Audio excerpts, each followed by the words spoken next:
Hey guys, in this video, we're going to take a look at how you can disable an app on the Samsung Galaxy S22 series. First, tap on the home button to go back to the home screen. From the home screen, swipe down at the top and tap on the settings icon. In settings, go down and tap on apps. Next, we go down and select an app that you would like to disable.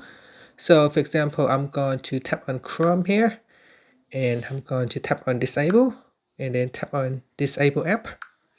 So some app you cannot uninstall, instead you can only disable. So in here we can disable it. If you want to enable it again, you can go back into the app and tap on the turn on button, and this will allow you to continue to use the app.